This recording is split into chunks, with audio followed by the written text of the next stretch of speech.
وعلیکم ورحمۃ اللہ وبرکاتہ۔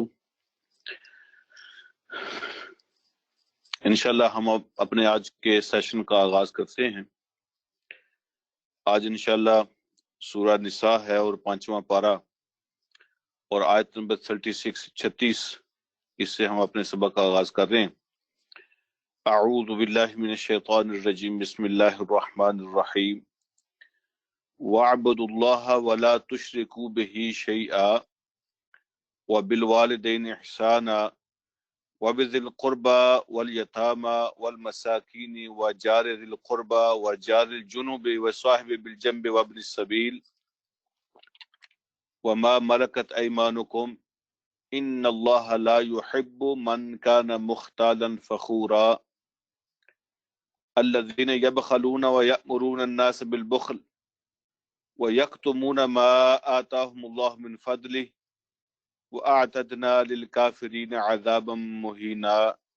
صدق اللہ مولانا العظیم۔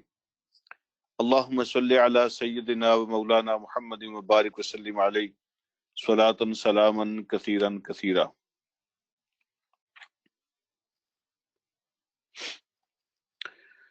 آج کے سبق میں بھی کچھ جو معاشرتی اور اخلاقی پہلو ہیں تو بڑی خوبصورتی کے ساتھ اللہ رب العالمین نے ان کے بارے میں ہدایات بھی جاری فرمائی ہیں اور گائیڈ کیا ہے، تبصرہ بھی فرمایا ہے۔ سبق کا آغاز کرتے ہیں تاکہ ہم اپنے وقت پہ اس کو ختم کر سکیں۔ وَاعْبُدُوا اللَّهَ وَلَا تُشْرِكُوا بِهِ شَيْئًا، پیچھے جو حقوق کا بیان کیا ہے تو حقوق کے اندر سب سے پہلے اللہ کی توحید آتی ہے، تو اللہ رب العالمین نے اب یہاں سے اللہ کی توحید کو بیان کرنا شروع کیا ہے۔ فرماتے ہیں وَاعْبُدُوا اللَّهَ وَلَا تُشْرِكُوا بِهِ شَيْئًا، اور عبادت کرو، بندگی کرو اللہ کی، اور نہ شریک کرنا اس کے ساتھ کسی چیز۔ اللہ کی بندگی کرو، اس کے ساتھ کسی چیز کو شریک نہ کرنا۔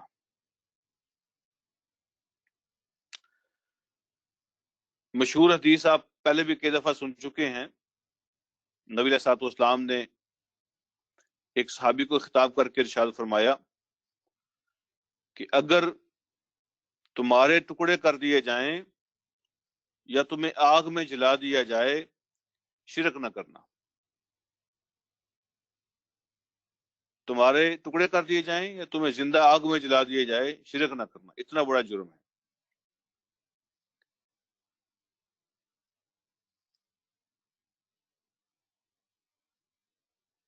حقوق کے بیان میں اللہ رب العالمین نے پہلے اپنا حق بیان فرمایا، اس کے بعد اپنا حق بیان کرنے کے ساتھ ہی فرمایا وَبِالْوَالِدَيْنِ إِحْسَانًا، اور ماں باپ کے ساتھ اچھا سلوک کرنا، احسان کرنا۔ پھر ساتھ ہی آگے رشتہ داروں کے، یتیموں کے، مسکینوں کے حقوق کی بات کی، اس کی طرف بھی ہم آتے ہیں۔ لیکن دیکھیں نا، جب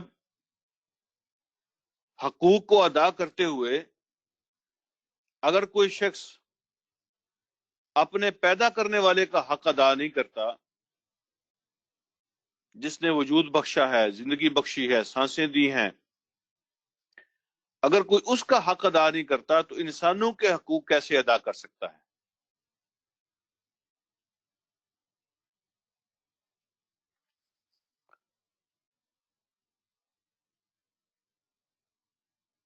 اگر کوئی چیز کسی انسان کو باقی انسانوں کے حق ادا کرنے پہ تیار کر سکتی ہے، آمادہ کر سکتی ہے، یا کسی معنی میں مجبور کر سکتی ہے، تو وہ صرف اور صرف یہ کانسیپٹ ہے جس کا نام توحید ہے۔ اللہ کے ایک ہونے اور اللہ کے پاس جانے، زندگی کا حساب دینے کا کانسیپٹ، اکاؤنٹیبلٹی کا کانسیپٹ، کبھی بھی تقوی کے علاوہ، خدا کی خوف کے علاوہ دنیا میں کسی چیز کا اتنی پاور نہیں ہے کہ کسی انسان کو جرم سے روک سکے۔ یہ ٹھیک بات ہے کہ لوگوں نے ہر جگہ کیمرے لگا دیے،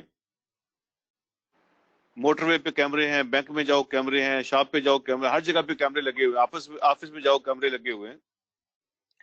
لیکن کیا کائنات کا ہر کونا کیمرے سے ڈھانپ دیا گیا ہے؟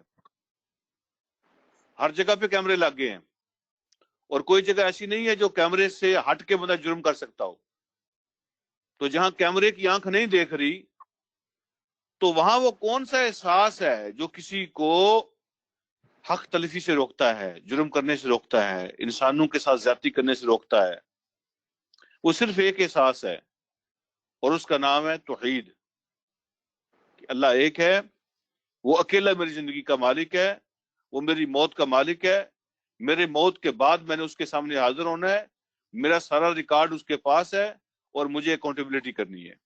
یہی وہ کانسیپٹ ہے جس کا نام تقوی ہے۔ تو اللہ رب العالمین نے جب انسانوں کے حقوق کا آغاز کیا تو پہلے اپنے حق کا ذکر کیا،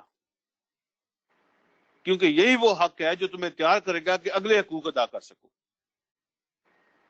ماں باپ، رشتہ دار، یتیم، مسکین، ان کے حقوق ادا کرنے سے پہلے اللہ رب العالمین نے اللہ کے حق ادا کرنے کی طرف توجہ دلائی ہے۔ پھر آسان ہو جائے گا تمہارے لیے کہ تم انسانوں کے حقوق ادا کر سکو۔ فرمایا وَاعْبُدُوا اللَّهَ وَلَا تُشْرِكُوا بِهِ شَيْئًا، عبادت صرف اللہ کی کرنا، اس کے ساتھ کسی چیز کو شریک نہ ٹھہرانا۔ اب آگے انسانی حقوق کی بات شروع ہوگی۔ وَبِالْوَالِدَيْنِ إِحْسَانًا، اور اپنے ماں باپ کے ساتھ احسان کرنا۔ شاید پہلے کسی موقع پہ یہ بات ہو چکی ہے کہ یہ جو احسان کا درجہ ہے نا، یہ انسان کے فرض سے تھوڑا سا بڑھ کے ہوتا ہے۔ آپ کہیں 8 گھنٹے یا 10 گھنٹے یا 6 گھنٹے کہیں جاب کرتے ہیں، آپ کا اگریمنٹ ہے، ٹائم فکس ہے، اتنے گھنٹے کی جاب ہے۔ اگر آپ اتنے گھنٹے پوری دیانتداری کے ساتھ کرتے ہیں تو وہ فرض ہے، اور اپنا فرض پورا کرنے کے بعد آپ کچھ ایکسٹرا کر دیتے ہیں تاکہ آپ کا باس راضی ہو جائے، وہ خوش ہو جائے، اس کا نام احسان ہے۔ تو جب ماں باپ کے حقوق کی باری آئی ہے، اللہ رب العالمین نے احسان کا لفظ استعمال کیا ہے۔ صرف اتنا نہ کر کے بس کر دینا جتنی تمہاری ڈیوٹی ہے، جتنا تمہارا فرض ہے، بلکہ اس سے آگے بڑھ کے احسان کرنا، فرض سے بڑھ کے، ڈیوٹی سے بڑھ کے ان کے ساتھ حسن سلوک کی کوشش کرنا۔ پھر اس کے بعد فرمایا وَبِذِي الْقُرْبَى، اور قریبی رشتہ داروں کے حقوق ادا کرنا، ان کے ساتھ بھی احسان کرنا۔ وَالْيَتَامَى، اور یتیموں کے ساتھ بھی احسان کرنا۔ وَالْمَسَاكِينَ، اور مسکینوں کے ساتھ بھی احسان کرنا۔ پھر خاص طور پہ آگے ذکر کیا وَالْجَارِ ذِي الْقُرْبَى، اور وہ پڑوسی جو رشتہ دار ہو۔ جار کا معنی ہوتا ہے پڑوسی، ذی القربہ قریبی رشتہ داری والا۔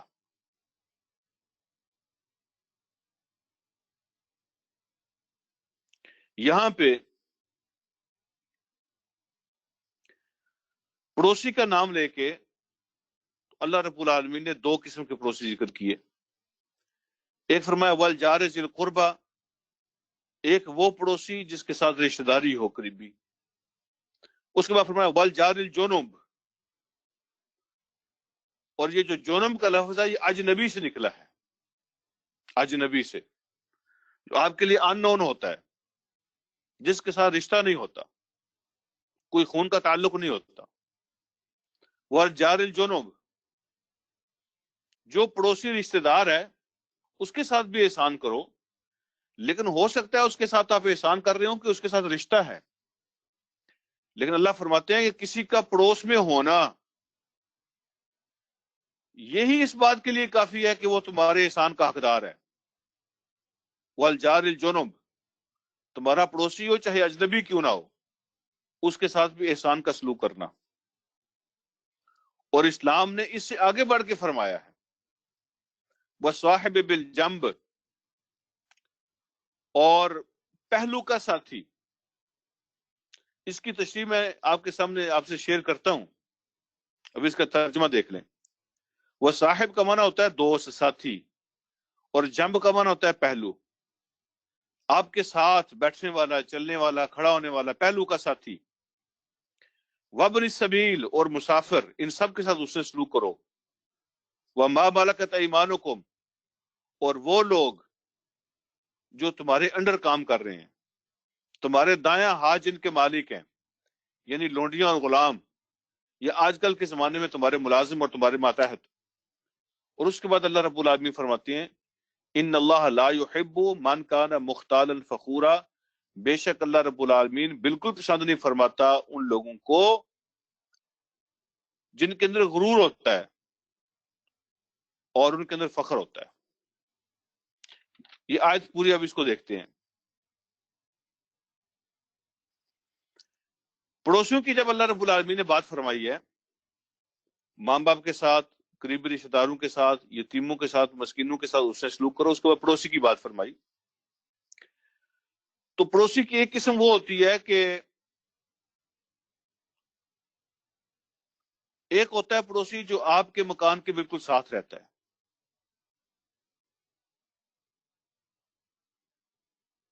اور دوسرا پڑوسی ہوتا ہے تھوڑا سا دور رہنے والا ہوتا ہے. یہ دو قسم کے پڑوسی ہوتے ہیں. یہ ہے زمین کے حساب سے جو پڑوسی ہوتا ہے.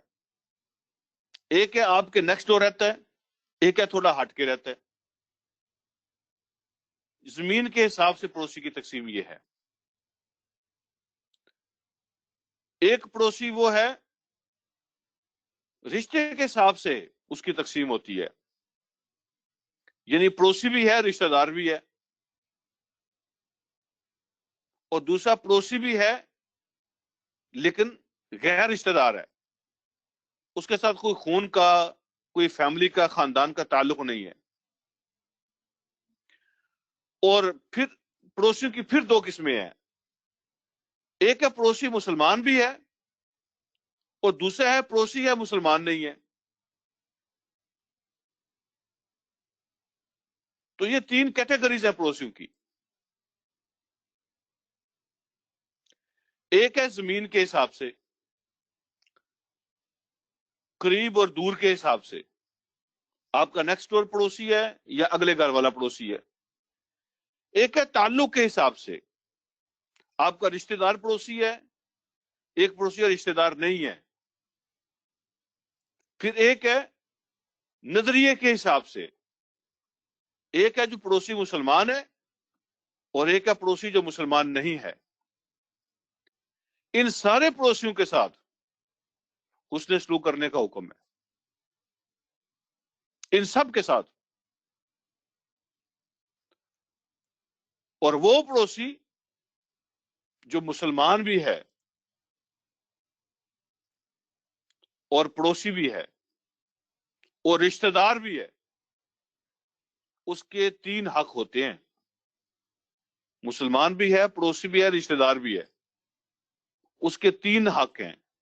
3 دفعہ وہ دوسروں سے زیادہ اس کا خیال رکھنا چاہیے. ایک ہے وہ پڑوسی ہے، مسلمان ہے، رشتہ دار نہیں ہے. اب اس کے 2 حق ہیں، ایک پڑوس کا ہے اور ایک مسلمان ہونے کا ہے. ایک ہے وہ پڑوسی ہے، نہ رشتہ دار ہے نہ مسلمان ہے، اس کا حق پڑوسی والا ہے، اس کا پڑوسی کا حق ہے. کوئی دنیا کا مذہب ایسا نہیں ہے جو اس حد تک حقوق بیان کرتا ہے اپنے پڑوسی کے جس حد تک اسلام نے پیش کی ہے. نبی علیہ الصلوۃ والسلام نے ارشاد فرماتے ہیں میرے رب نے مجھے اتنی دفعہ پڑوسی کے بارے میں احکامات جاری فرمائے، اتنی دفعہ ہدایات جاری فرمائی، اتنی سختی کے ساتھ احکامات دیے کہ میرے دل میں یہ خیال گزرنے لگا کہ جب اگلی بار فرشتہ آئے گا نا تو یہ حکم لے کے آئے گا کہ پڑوسی کو جائیداد میں سے حصہ بھی دینا ہے.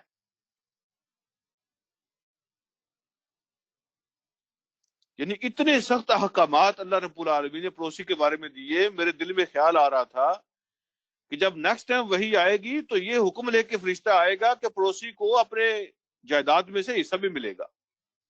اس حد تک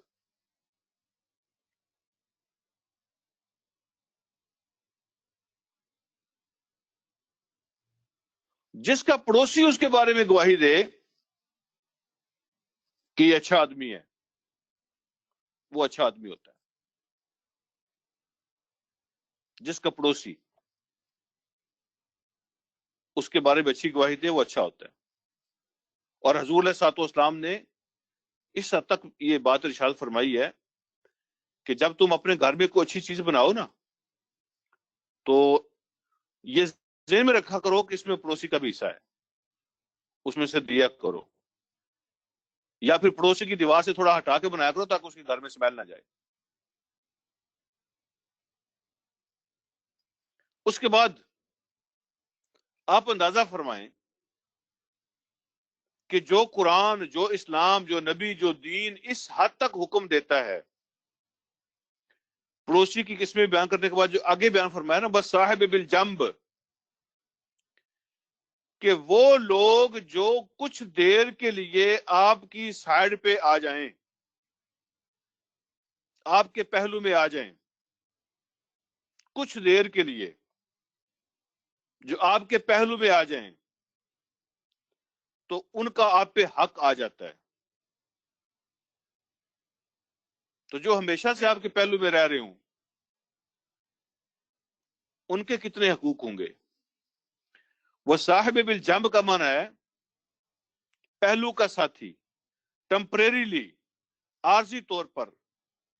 آپ گاڑی میں سفر کر رہے ہیں، بس میں یا ٹرین میں بیٹھے ہیں، جہاز میں بیٹھے ہیں، وہ آپ کی ساتھ کی سیٹ پہ بیٹھا ہوا ہے، وہ صاحب بالجنب ہے۔ آپ بازار میں چل رہے ہیں، آپ کا ساتھ چلنے والا وہ صاحب بالجنب ہے۔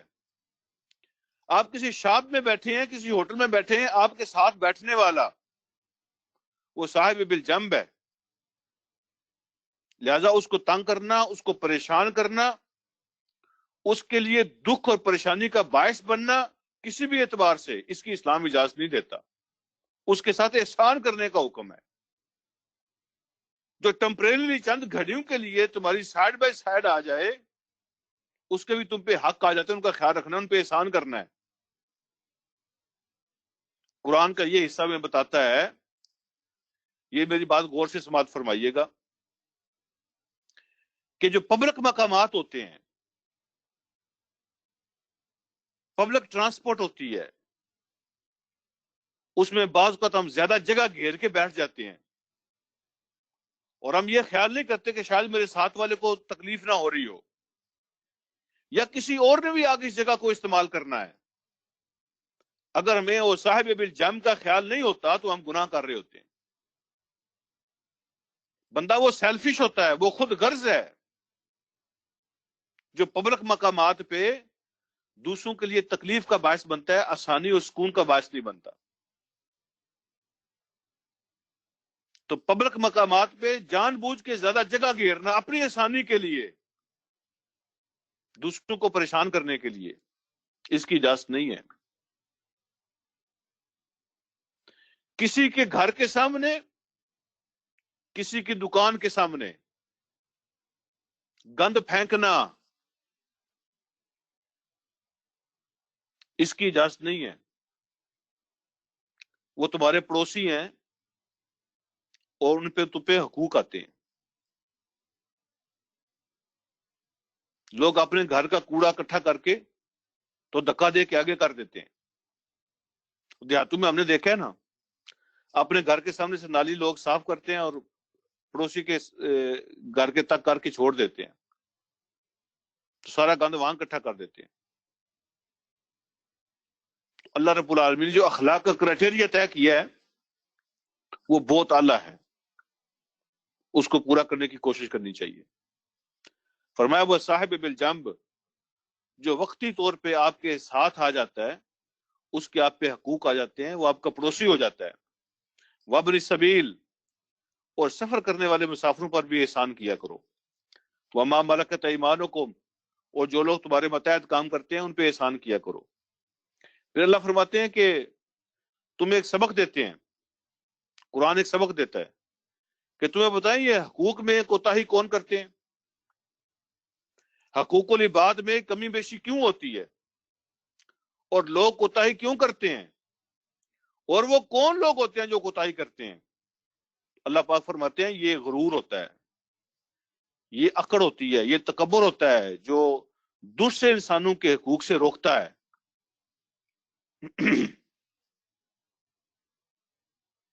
یہ اہل ایمان کے اندر یہ صفت نہیں ہو سکتی۔ اللہ فرماتے ہیں ان اللہ لا يحب من کان مختالا فخورا، بے شک اللہ رب العالمین ایسے لوگوں کو بالکل پسند نہیں فرماتے جن کے اندر تکبر ہوتا ہے اور بڑائی ہوتی ہے، فخر ہوتا ہے جن کے اندر۔ تو یہ غرور اور تکبر ہے جو دوسروں کے حق سے روکتا ہے۔ کیا آپ سوچ سکتے ہیں کہ کسی ایمان والے کے اندر بھی یہ صفت ہو سکتی ہے؟ جس کو جو نعمتیں ملی ہیں وہ اس کے رب نے دی ہوئی ہیں، تو رب کی عطا کردہ نعمتوں پر تکبر کیسا؟ کسی کا کوئی کمال نہیں ہے، یہ سب کچھ رب کی عطا کردہ نعمتیں ہیں۔ یہ دولت ہے، یہ رنگ ہے، یہ نسل ہے، یہ قد ہے، یہ جو بھی چیزیں ہیں، یہ سٹیٹس ہے، یہ لیول ہیں، یہ اللہ رب العالمین کی عطا کردہ ہیں۔ تو جو رب کی عطا ہو اس پہ تکبر اور غرور کا کیا مطلب ہے؟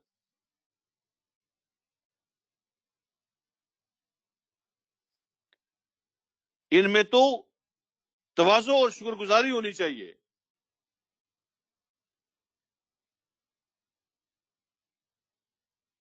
جو کوئی اپنی قابلیت سے جمع کرتا ہے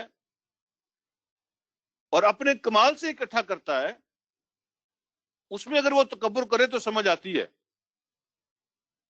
لیکن جو سراسر رب کی عطا ہوتی ہے اس میں تکبر کا کیا مطلب؟ تیرا کچھ ہے ہی نہیں ہے تو تکبر کا کیا مطلب؟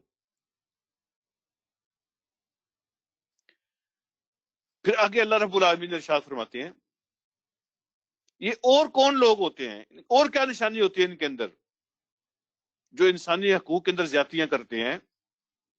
ایک تو فرمایا نا غرور اور تکبر ہوتا ہے، اس کے بعد فرمایا الذین یبخلون، یہ وہ لوگ ہوتے ہیں جو بخل کرتے ہیں، بخیل ہوتے ہیں۔ اور بخل عام ہے، عام طور پہ ہم سمجھتے ہیں نا کہ بخل کرنے کا مطلب مال کو روک لینا ہوتا ہے، کنجوسی مال کے اندر کرنا، اس کو بخل کہتے ہیں۔ بخل عام ہے، الذین یبخلون، وہ لوگ جن کے اندر بخل ہوتا ہے۔ تو بخل مال کے اندر بھی ہوتا ہے، بخل علم کے اندر بھی ہوتا ہے، اور بخل مشورے کے اندر بھی ہوتا ہے، بخل خیر خواہی کے اندر بھی ہوتا ہے۔ وہ کسی کی خیر خواہی سوچتے ہی نہیں ہے، اپنی ناک سے آگے وہ کچھ سوچتا ہی نہیں ہے، کچھ دیکھتا ہی نہیں ہے، یہ بھی بخل ہوتا ہے۔ کسی کی خیر خواہی اس کے ذہن میں آتی نہیں ہے، اور اگر کچھ چند ٹکے اللہ نے اس کو دیے ہوئے ہیں تو کسی اور کی مدد کرنے کے لیے تیار نہیں ہے۔ یہ ساری چیزوں کے اندر جو کنجوسی کرتا ہے وہ بخیل ہے۔ اور حضور علیہ الصلوۃ والسلام ارشاد فرماتے ہیں جو بندہ جنرس ہوتا ہے نا، سخی ہوتا ہے، مال کے اندر سخی، خیر خواہی کے اندر سخی ہوتا ہے، اور لوگوں کی مدد کرنا، مشورے دینا، اس کے اندر وہ سخاوت سے کام لیتا ہے، کھلے ذہن سے کام لیتا ہے، فرمایا وہ اللہ کے بھی قریب ہوتا ہے، انسانوں کے بھی قریب ہوتا ہے، جنت کے بھی قریب ہوتا ہے، دوزخ سے دور ہو جاتا ہے۔ اور جو بخیل ہوتا ہے وہ رب سے بھی دور ہوتا ہے، وہ انسانوں سے بھی دور ہوتا ہے، وہ جنت سے بھی دور ہوتا ہے، وہ دوزخ کے قریب ہو جاتا ہے۔ یہ حدیث ہے۔ پھر اللہ رب العالمین ارشاد فرماتے ہیں کہ اپنے بخل کو چھپانے کے لیے پھر وہ فلسفے تیار کر لیتے ہیں، فلسفے گھڑ لیتے ہیں اپنے بخل کو چھپانے کے لیے۔ ہمیشہ ایسا ہوتا ہے کہ جو برائی بندے کے اندر ہوتی ہے، بندے کی یہ خواہش ہوتی ہے کہ میں اس میں اکیلا نہ رہوں، کچھ اور لوگ بھی شامل ہو جائیں تاکہ لوگ مجھے برا نہ کہیں۔ اگر بندہ اکیلا ہو برائی کرنے والا تو آئیڈینٹیفائی ہو جاتا ہے ایزیلی، تو وہ چاہتے ہیں کہ وہ اپنے ہمدردوں میں، اپنے ساتھیوں میں اضافہ کریں تاکہ اس کی اپنی برائی بھی چھپ جائے۔ اللہ فرماتے ہیں یہ خود بھی بخل کرتے ہیں، وَيَأْمُرُونَ النَّاسَ بِالْبُخْلِ، اور لوگوں کو بھی بخل کرنے کا حکم دیتے ہیں، لوگوں کو بھی بخل کرنے کے مشورے دیتے ہیں۔ اور لوگ اس قابل ہی نہیں ہوتے جی، اور لوگوں کو خیر خواہی چاہیے نہیں ہوتی جی۔ یہ بڑے بے قدرے اور ناشکرے لوگ ہیں جی. تو طرح طرح کے فلسفے گھڑ کے خود بھی کنجوسی کرتے ہیں، بول کرتے ہیں، باقی لوگوں کو بھی سخاوت سے، ہمدردی سے، خیر خواہی سے روکتے ہیں تاکہ ان کا گناہ چھپا رہے. اور پھر اللہ فرماتے ہیں وہ یکتمون، ان کی اگلی جو صفت ہوتی ہے وہ یکتمون ما آتاہم اللہ من فضلہ، اور چھپاتے ہیں اس کو جو کچھ اللہ نے ان کو اپنا فضل عطا فرمایا ہوتا ہے، اس کو چھپاتے ہیں. کیا مطلب ہوتا ہے اس کو چھپانے کا؟ فضل کو چھپانے کا مطلب یہ ہے کہ اس کو درست جگہ پہ استعمال نہیں کرتے. یہ سب کچھ رب کا فضل ہے. کسی کو علم دیا تو اللہ نے فرمایا یہ میرا فضل ہے. کسی کو دولت دی تو اللہ کا فضل ہے. کسی کو دماغ دیا تو اللہ کا فضل ہے. کسی کو سمجھ عطا فرمائی ہے، یہ رب کا فضل ہے. تو جو کچھ اللہ نے اپنا فضل ان کو عطا فرمایا ہوتا ہے اس کو وہ چھپاتے ہیں.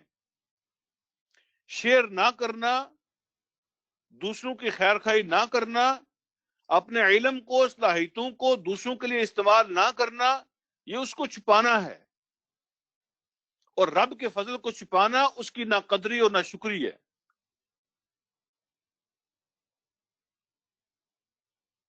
وہ چھپاتے ہیں اس کو. اور بعض آپ نے دیکھے ہوں گے لوگ چھپانے کا ایک اور بھی طریقہ ہوتا ہے کہ اللہ پاک نے دولت بھی دی ہوئی ہے، اللہ پاک نے سکھ بھی دیے ہوئے ہیں، لیکن ان کی ظاہری حالت ایسی ہوگی جیسے زکوٰۃ لینے والے ہوتے ہیں، جیسے یتیم اور مسکین ہوتے ہیں. اللہ نے اپنا فضل عطا فرمایا ہوا ہے لیکن فضل کے اثرات نظر نہیں آتے. ان کے کھانے پینے سے، ان کے رہنے سہنے سے، ان کے لائف سٹائل سے، ان کے کپڑے سے، ان کے جوتے سے، ان کے گھر سے اندازہ نہیں ہوتا کہ ان پہ اللہ کا کوئی فضل ہوا ہے. اتنے کنجوس ہوتے ہیں کہ چلو دوسروں کو دینا تو دور کی بات ہے، ان کے اپنے بچے بھی ترستے رہ جاتے ہیں. طبیعت نہیں ہوتی ایسی، طبیعت میں سخاوت نہیں ہوتی. تو اپنے آپ کے لیے بھی استعمال نہیں کرتے، اپنے بچوں کے لیے بھی استعمال نہیں کرتے. ایسے مسکینوں اور یتیموں کی زندگی بسر کر رہے ہوتے ہیں. حضور علیہ الصلوۃ والسلام کا فرمان ہے، آپ فرماتے ہیں کہ جب اللہ کسی کو اپنی نعمتیں عطا فرماتا ہے تو وہ خوش ہوتا ہے، وہ چاہتا ہے کہ میں اپنی نعمتوں کا اثر اپنے بندے کی زندگی میں دیکھوں. یہ بھی اس کی قدر دانی کا ایک طریقہ ہے. اللہ کی نعمتوں کو درست استعمال کرنا یہ ان کی نعمتوں کی قدر ہے اور اس کے شکریہ کا طریقہ ہے. لیکن اللہ کی نعمتوں کو مس یوز کرنا، غلط استعمال کرنا، یہ ناشکری ہے، یہ گناہ ہے. لیکن جب رب نے دیا ہو تو اس کو مناسب انداز میں استعمال کرنا چاہیے. اللہ پاک نے اچھا کھانے سے منع نہیں کیا، اچھا پہننے سے منع نہیں کیا، اچھے گھر سے منع نہیں کیا، لیکن ان چیزوں کی وجہ سے باقی انسانوں کو حقیر مت سمجھا کرو. یہ اصل تکبر ہے. اپنے پیسوں کی وجہ سے، کپڑوں کی وجہ سے، گھر کی وجہ سے، گاڑی کی وجہ سے، چیزوں کی وجہ سے دوسروں کو حقیر سمجھو، یہ اصل تکبر ہے. اس سے منع کیا. ایک صحابی حضور علیہ الصلوۃ والسلام کی خدمت میں حاضر ہوتے ہیں اور عرض کرتے ہیں کہ اللہ کے نبی، میری طبیعت ایسی ہے کہ مجھے یہ بھی نہیں پسند آتا کہ کسی اور کے جوتے کا تسمہ بھی میرے جوتے کے تسمے سے اچھا ہو. میں یہ بھی نہیں پسند کرتا کہ چلے پورے کپڑے، پورا لباس، پورا رہن سہن، پورا گھر کسی کا منہ سے اچھا ہو، یہ تو دور کی بات ہے. مجھے یہ بھی نہیں پسند آتا کہ اس کا تسمہ میرے تسمے سے اچھا ہو. میں چاہتا ہوں کہ میری ہر چیز دوسروں سے اچھی ہو. تو عرض کیا کہ یہ تکبر میں آتا ہے؟ تو حضور علیہ الصلوۃ والسلام فرمایا نہیں، یہ تکبر میں نہیں آتا. تکبر کیا ہے؟ تکبر یہ ہے کہ بطر الحق و غمت الناس، دو چیزیں تکبر. آپ نے فرمایا اچھا کھانا پینا تکبر نہیں ہے. بطر الحق و غمت الناس، تکبر ایک چیز یہ ہوتی ہے اس میں کہ کوئی بندہ یہ کہے کہ مجھے رب کی ہدایت کی ضرورت نہیں ہے، میں اپنا اچھا برا خود سوچ سکتا ہوں، مجھے یہ مت سنایا کرو کہ دین یہ کہتا ہے اور مذہب یہ کہتا ہے کہ مجھے اس کی ضرورت نہیں ہے. مجھے حق سے، اللہ کی ہدایت سے لاپرواہی کا اظہار کرے. وغمت الناس، اور دوسرے لوگوں کو اپنے سے حقیر سمجھے. وہ عزت و ذلت کے فیصلے مٹیریل کی وجہ سے کرتا ہے.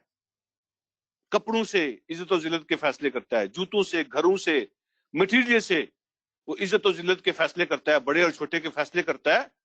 یہ اصل تکبر ہے. ورنہ اچھی چیزوں کو پسند کرنا، اچھی چیزیں استعمال کرنا، اللہ چاہتے ہیں کہ اپنی نعمتوں کا اثر بندے کی زندگی میں دیکھیں. تو اللہ رب العالمین فرماتے ہیں یکتمون و یکتمون ما آتاہم اللہ من فضل، جو اللہ نے اپنا فضل ان کو عطا فرمایا نا اس کو چھپاتے ہیں. یہ کفر ہے، یہ اصل میں کفر ہے.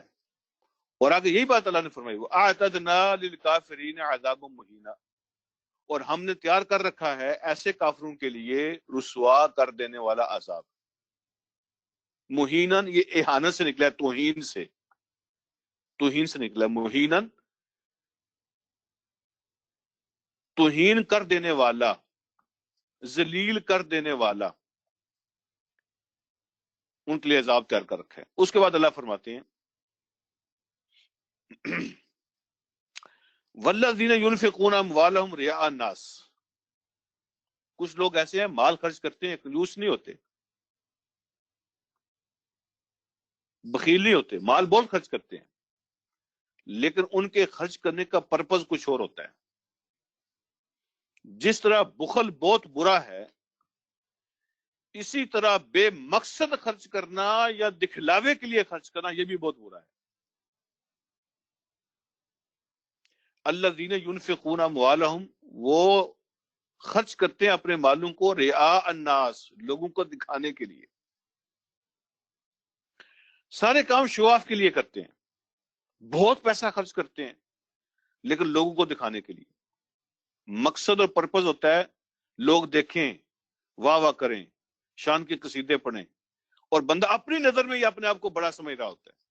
لوگ کہیں یا نہ کہیں، خود بخود ہی بندہ اپنی نظر میں ہی اپنے آپ کو بڑا سمجھ رہا ہوتا ہے. وہ لوگ خرچ کرتے ہیں اپنے مالوں کو لوگوں کو دکھانے کے لیے. پھر فرمایا وَلَا يُؤْمِنُونَ بِاللَّهِ وَلَا بِالْيَوْمِ الْآخِرِ، نہ اللہ پر ایمان رکھتے ہیں نہ آخرت کے دن پر. ان کا جو خرچ کرنا ہوتا ہے نا، اللہ کی رضا کے لیے نہیں کرتے، اللہ کا حکم کو سمجھ کے نہیں کرتے، یہ ایمان سمجھ کے نہیں کرتے، آخرت کی تیاری کے لیے نہیں کرتے. وہ نہ آخرت کو مانتے ہیں نہ اللہ کو مانتے ہیں، لیکن لوگوں کو مانتے ہیں، لوگوں پر اس کا بڑا ایمان ہوتا ہے. خرچ کرتے ہیں تاکہ لوگوں کے بارے میں ہماری پرسپشن چینج ہو جائے اور سمجھتے ہیں کہ اس طرح ہم بڑے بن جائیں گے. تو بے مقصد خرچ کرنا اور دکھاوے کے لیے خرچ کرنا یہ بھی گناہ کبیرہ ہے. حضور نبی کریم صلی اللہ علیہ وسلم نے ارشاد فرمایا، حدیث قدسی کا مفہوم بیان فرمایا. نبی علیہ الصلوۃ والسلام فرماتے ہیں اللہ کہتے ہیں من عمل عملا، جس نے کوئی کام کیا، وہ اشرک فیہ معی غیری، اور اس کام کے اندر میرے علاوہ کسی اور کو شامل کیا. وہ کام کیا کسی اور کے لیے، میرے علاوہ کسی نے کوئی عمل کیا، میرے علاوہ کسی اور کو اس میں شامل کر لیا، ترکتہ و شرکہ، اللہ کہتے ہیں میں اس کو اس کے حوالے کر دیتا ہوں جس کے لیے اس نے کام کیا. جاؤ تم جانو اور جس کے لیے تم نے کیا وہ جانے. ان سے جا کے اپنے اجر مانگو، ان سے جا کے جزا مانگو، ان کے حوالے کر دیتا ہوں، اس سے اپنا تعلق ختم کر دیتا ہوں. جس نے کوئی نیکی کی لیکن میرے علاوہ کسی اور کے لیے کی، یا میں بھی تھا وہاں، نیت میری بھی تھی، حدیث کے الفاظ ہیں اشرک فیہ معی غیری، میں بھی وہاں تھا لیکن میرے ساتھ کسی اور کو بھی شامل کر لیا، تو میں اس کے کام کو اس کے حوالے کر دیتا ہوں جس کے لیے اس نے کیا. اللہ شرکت کو پسند نہیں کرتے. ہاں یہ ٹھیک بات ہے، یہ مسئلے کی بات ہے کہ جس نے کام تو اللہ کے لیے کیا، اللہ کی رضا کے لیے کیا، کوئی اور مقصد نہیں تھا، لیکن اس کے ساتھ ساتھ اس کو سلوٹ بھی مل جاتے ہیں، احترام بھی مل جاتا ہے، عزت بھی مل جاتی ہے، کوئی دنیاوی فائدے بھی مل جاتے ہیں، تو یہ اللہ کا فضل ہوگا، یہ اللہ کا فضل ہوگا. یہ پرپز نہیں تھا اس کا. قرآن تو یہ بیان کرتا ہے کہ جو لوگ اللہ کے لیے مال خرچ کرتے ہیں وہ تو یہ بھی کہتے ہیں کہ ہمیں تمہارا شکریہ بھی نہیں چاہیے، ہم اس لیے نہیں خرچ کر رہے کہ تم ہمیں تھینک یو بولو، ہمیں تمہارا شکریہ بھی نہیں چاہیے، ہمیں صرف اللہ رب العالمین کی رضا چاہیے۔ تو پھر اگر جب شکریہ ملنے لگ جائیں، احترام ملنے لگ جائے، عزت ملنے لگ جائے تو اللہ کا فضل ہوتا ہے۔ اگلی حدیث سن لیں، حضور علیہ الصلوۃ والسلام ارشاد فرماتے ہیں من صلی یرائی فقد اشرک ومن صام یرائی فقد اشرک ومن تصدق یرائی فقد اشرک۔ جس نے نماز جیسا کام کیا، نماز پڑھی، کتنی بڑی عبادت ہے، لیکن نماز پڑھی لوگوں کو دکھانے کے لیے، اس نے شرک کیا۔ جس نے روزہ رکھا لوگوں کو دکھانے کے لیے، اس نے شرک کیا۔ اور جس نے صدقہ دیا لوگوں کو دکھانے کے لیے، اس نے شرک کیا۔ اور حضور علیہ الصلوۃ والسلام کی اگلی حدیث بھی سن لیں، آپ نے فرمایا مجھے سب سے بڑا خطرہ تمہارے بارے میں شرک اصغر کا ہے، چھوٹے شرک کا خطرہ ہے مجھے، یہ سب سے زیادہ ڈر جو مجھے تمہارے بارے میں لگا ہوا ہے وہ شرک اصغر کا ہے۔ تو صحابہ نے پوچھا اللہ کے نبی صلی اللہ علیہ وسلم یہ شرک اصغر کیا ہے؟ آپ نے فرمایا ریاکاری ہے، شو آف، دوسروں کو دکھانے کے لیے، یہ شرک ہے، چھوٹا شرک، یہ شرک کی قسم ہے، ریاکاری شرک کی قسم ہے۔ آپ نے فرمایا مجھے اپنی امت کے بارے میں سب سے زیادہ جو خطرہ ہے وہ شرک اصغر کا ہے۔ ہم کام کریں گے نیکی کے، عبادت کے، لیکن اللہ کو دکھانے کے لیے نہیں، لوگوں کو دکھانے کے لیے۔ اس کے بعد اللہ رب العالمین فرماتے ہیں وَمَن يَكُنِ الشَّيْطَانُ لَهُ قَرِينًا فَسَاءَ قَرِينًا۔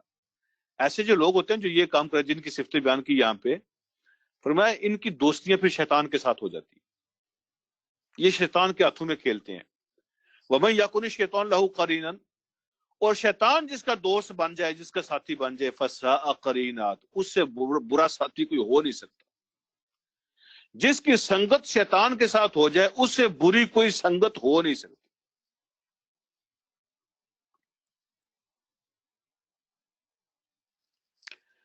اس کے بعد اللہ ارشاد فرماتے ہیں وَمَاذَا عَلَيْهِمْ لَوْ آمَنُوا بِاللَّهِ وَالْيَوْمِ الْآخِرِ وَأَنفَقُوا مِمَّا رَزَقَهُمُ اللَّهُ وَكَانَ اللَّهُ بِهِمْ عَلِيمًا۔ ان کو کیا ہو جاتا، وَمَاذَا عَلَيْهِمْ، کیا مصیبت آن پڑتی ان کے اوپر، کیا ہو جاتا ان کو اگر وہ ایمان لے آتے اللہ پر اور آخرت کے دن پر۔ یہ کوئی کتنا مشکل کام ہوتا ان کے لیے، کتنا بڑا پہاڑ تھا جو ان کو اٹھانا پڑتا اگر وہ اللہ پر ایمان لے آتے، آخرت پر ایمان لے آتے۔ وَأَنفَقُوا مِمَّا رَزَقَهُمُ اللَّهُ، اور اس میں سے کچھ خرچ کر دیتے جو اللہ نے ان کو رزق دیا ہوا تھا۔ یہ رزق اللہ نے دیا ہوا تھا اور سارا نہیں لے رہا تھا، رزق اللہ دیتے ہیں اور کہتے ہیں کچھ اس میں سے دے دو تو میں اور تمہیں بڑھا کے واپس کر دوں گا۔ وَقَانَ اللَّهُ بِهِمْ عَلِيمًا، اللہ ان کے سارے اعمال، ساری چیزیں، ساری باتوں سے خوب باخبر ہے۔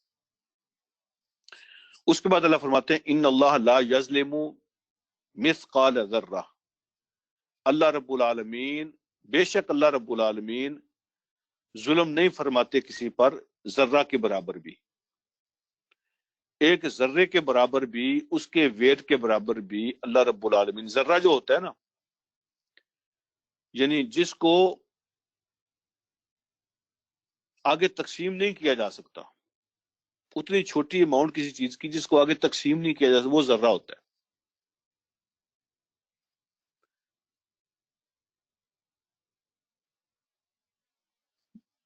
جس کو ایٹم کہتے ہیں۔ اتنا بھی اللہ کسی کے ساتھ زیادتی نہیں کرتے۔ اور بعض مفسرین نے بیان فرمایا ہے کہ جو ریڈ کلر کی، سرخ رنگ کی چھوٹی چونٹی ہوتی ہے اس کو ذرہ کہتے ہیں۔ اتنا بھی اللہ رب العالمین کسی کے ساتھ زیادتی کرنا پسند نہیں فرماتے۔ تو ان کی نیکیاں کیسے ضائع ہو سکتی تھی اگر وہ ایمان لے آتے، اللہ کو مان لیتے، آخرت کو مان لیتے، اور جو کچھ اللہ نے رزق دیا اس میں سے کچھ خرچ کرتے۔ آگے اللہ فرماتے ہیں وَإِن تَكُ حَسَنَةً، اگر کسی کی کوئی نیکی ہوگی،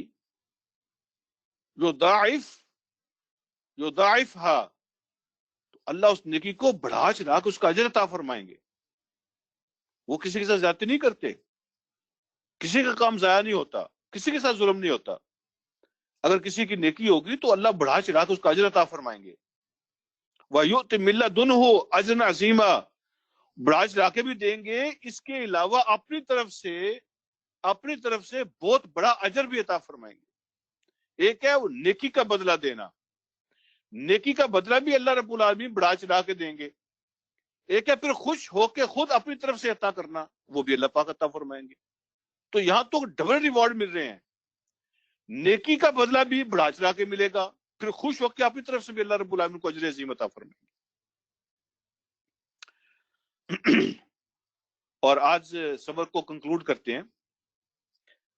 فَكَيْفَ إِذَا جِئْنَا مِن كُلِّ أُمَّةٍ بِشَهِيدٍ. فَكَيْفَ کا معنی ہوتا ہے کیسا ہوگا وہ منظر، کیا حال ہوگا اس وقت.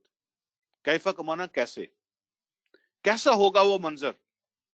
بس اپنی آنکھوں میں تصور میں لانے کی کوشش کرو کہ وہ منظر کیسا ہوگا. اذا جئنا، جب ہم لے کے آئیں گے، من کل امت، ہر امت میں سے، بے شہید ایک گواہ. ہر امت کے اوپر ہم گواہ کھڑا کریں گے. ہر امت کے جو نبی ہیں وہ ہر امت کے اوپر قیامت دن گواہ بن کے آئیں گے. اللہ ان سے پوچھیں گے کہ جو میسج میں نے تمہیں دیا تھا وہ اپنے لوگوں تک پہنچایا یا کیسے پہنچایا. تو ہر نبی اپنی امت کے بارے میں گواہی دیں گے کہ اللہ جو ذمہ داری میری لگی تھی میں نے اس کو بہترین طریقے سے اپنی امت تک ٹرانسفر کیا تھا. پھر اللہ فرماتے ہیں وَجِئْنَا بِكَ عَلَىٰ هَٰؤُلَاءِ شَهِيدًا، اور پھر ہم آپ کو اے نبی صلی اللہ علیہ وسلم ان لوگوں پر گواہ بنا کے لائیں گے، آپ کی امت پر ہم گواہ بنا کے کھڑا کریں گے. آپ کی گواہی بھی لیں گے آپ کی امت کے بارے میں.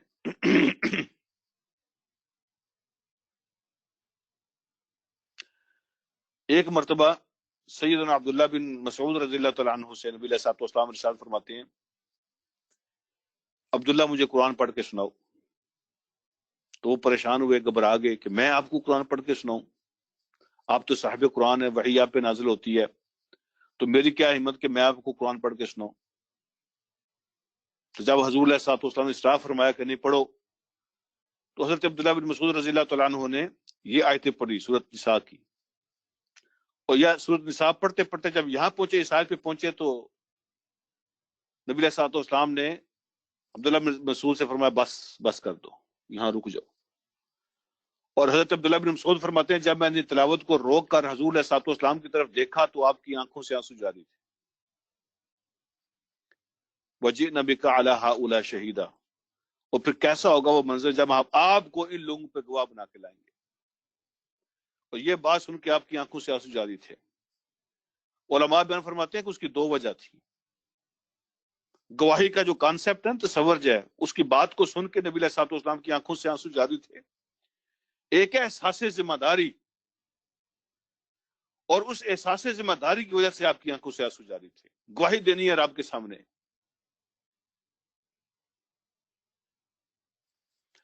اللہ کے سامنے گواہی پیش کرنی ہے، احساس ذمہ داری ہے، اس کی وجہ سے آنسو جاری تھے. اور دوسرا اپنی امت کی ہمدردی ہے جس کے بارے میں گواہی دینی ہے. جس امت پر گواہی دینی ہے اس امت کی ہمدردی کا خیال ہے. ان میں سے کچھ لوگ ہوں گے جن کے خلاف گواہی دینی پڑے گی، تو حضور علیہ الصلوۃ والسلام کو اپنی امت سے ہمدردی کا جب خیال آتا ہے تو آنکھوں سے آنسو جاری ہو جاتے ہیں.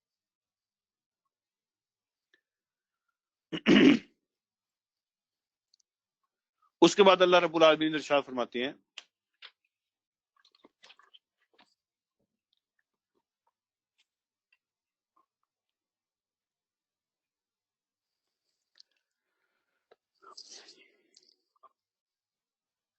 اس میں ایک نقطہ اور بھی جو آپ سے عرض کر دیتا ہوں. وَجِئْنَا بِكَ عَلَىٰ هَٰؤُلَاءِ شَهِيدًا، باقی کے نبیوں کی جو گواہی آئے گی وہ تو ان کی زندگی سے ریلیٹڈ ہوگی. ٹھیک ہے، ہر نبی اپنی امت کی گواہی دے گا کہ جو میسج میرے ذمہ لگا تھا میں نے اپنی امت کو پہنچا دیا. اب حضور علیہ الصلوۃ والسلام کی جو امت ہے یہ تو قیامت تک چلے گی. تو جب اللہ رب العالمین نے آپ کو دنیا سے واپس بلا لیا تو اس کے بعد بھی آپ گواہی دیں گے اپنی امت پر. شہید کا تو معنی یہ ہوتا ہے جو وہاں موجود ہوتا ہے، گواہ ہوتا ہے، اس کے سامنے ہوتا ہے سارا کچھ. تو آپ کیسے گواہی دیں گے جب اللہ پاک نے آپ کو بلا لیا؟ آپ اپنی امت کو کیسے جانتے ہیں؟ پھر امت کے اعمال پہ گواہی کیسے دیں گے؟ تو وہ حدیثیں ہماری مدد کرتی ہیں مسئلہ سمجھنے میں، جس میں یہ بیان کیا جاتا ہے کہ حضور علیہ الصلوۃ والسلام فرماتے ہیں کہ میری امت کے اعمال کو میرے سامنے پیش کیا جاتا ہے. میری امت کے اعمال کو میرے سامنے پیش کیا جاتا ہے. تو صبح و شام حضور علیہ الصلوۃ والسلام کی جو امت کے اعمال ہیں آپ کے سامنے پیش کیے جاتے ہیں. تو قیامت کے دن حضور علیہ الصلوۃ والسلام ان اعمال کے اس رپورٹ کی بیس پر گواہی پیش کریں گے.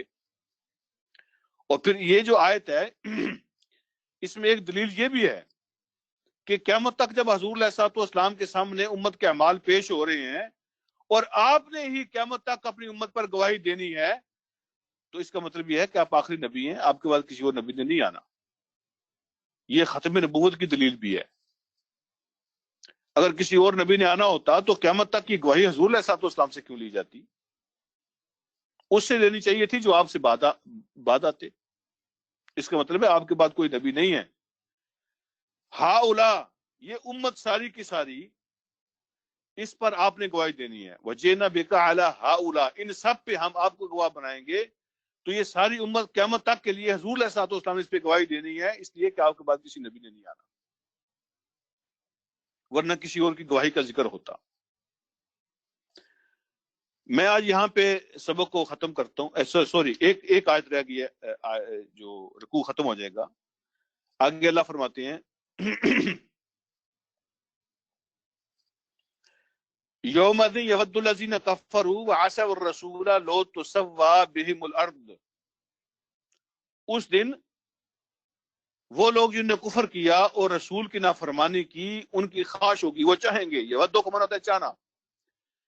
وہ لوگ جنہوں نے کفر کیا اور اللہ کے رسول کی نافرمانی کی ہوگی، وہ چاہیں گے، ان کی خواہش ہوگی، لو تسوی بہم الارض، کاش آج زمین پہ برابر ہو جاتی. آج زمین پہ برابر کر دیا، وہ مٹی میں مل جاتے اور زمین کو برابر کر دیا جاتا. ولا یکتمون اللہ حدیثا، اپنی کوئی بات اللہ سے چھپا نہیں سکیں گے، کوئی بھی اپنی بات اللہ سے چھپا نہیں سکیں گے. تو ان کی خواہش ہوگی کاش آج ہم مٹی ہو چکے ہوتے، برابر ہو جاتے، نہ ہم اللہ کے سامنے آتے، نہ ہمیں پیش کیا جاتا، نہ ہمیں حساب دینا پڑتا.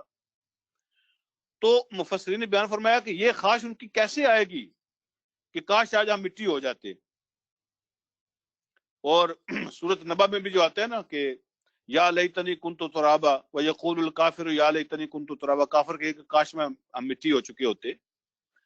تو اصل میں ہوگا یہ کہ جب اللہ کی عدالت لگے گی تو اس دنیا میں جن جانوروں نے دوسرے جانوروں پہ ظلم کیا ہوگا، تو اللہ کی عدالت جب لگے گی تو جانوروں کو بھی جانوروں سے بدلہ دلایا جائے گا. جانوروں سے کو بھی جانوروں سے بدلہ دلایا جائے گا، انصاف ہوگا وہاں پہ. اور بدلے دلانے کے بعد جب ان کے کیس ختم ہو جائیں گے، بس ان کی زندگی وہاں تک تھی. اب ان کے لیے اس سے آگے کا حساب کتاب نہیں ہے، ان کے لیے جنت دوزخ نہیں ہے، ان کو مٹی بنا دیا جائے گا. جانوروں سے حساب برابر کرنے کے بعد ان کو مٹی بنا دیا جائے گا. تو جب کافروں کے سامنے جانور مٹی بنیں گے، بات ختم ہو جائے گی، تو وہ بھی پیٹیں گے، روئیں گے اور خواہش کریں گے کاش آج ہمیں بھی ان جانوروں کی طرح مٹی بنا دیا جاتا، برابر ہو جاتے، ہمارا حساب آگے نہ چلتا. ولا یکتمون اللہ حدیثا، اپنی کوئی بات، کوئی عمل، کوئی ایکشن چھپ کے کرنے والے کام بھی اللہ سے چھپا نہیں سکیں گے. ہر چیز اللہ رب العالمین کے سامنے رپورٹ اس کے موجود ہوگی، ایکوریٹ پرفیکٹ رپورٹ اللہ کے سامنے ہوگی. وہ چاہیں گے بھی تو کوئی بات اللہ سے چھپا نہیں سکیں گے.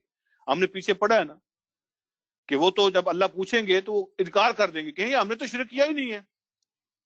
یہ آج کہہ رہی ہے کوئی بات اللہ سے چھپا نہیں سکیں گے. پیچھے ہم پڑھ چکے ہیں وہ کہیں گے کہ ہم نے تو شرک نہیں کیا. تو ان دونوں کا کیا مطلب ہے؟ شروع میں وہ کہیں گے کہ ہم نے شرک نہیں کیا، ان کا خیال ہوگا شاید جھوٹ بولنے سے کام چل جائے، ان کے پاس کون سا ریکارڈ ہوگا. ان کا نہیں جی، ہم نے تو یہ کیا ہی نہیں ہے. جب اللہ رب العالمین سارے ریکارڈ سامنے پیش کریں گے تو پھر وہ انکار کی گنجائش نہیں رہے گی. ولا یکتمون اللہ حدیثا، پھر یہ اگلا مرحلہ ہوگا کہ اللہ سے کوئی بات نہیں چھپا سکتے، پھر ان کو ماننا پڑے گا ہاں زیادتی ہماری تھی، ظلم ہم نے کیے، یہ ہمارا قصور ہے۔ اللہ پاک مجھے اور آپ کو سمجھنے کے عمل کی توفیق عطا فرمائے۔ وآخر دعوانا الحمدللہ رب العالمین۔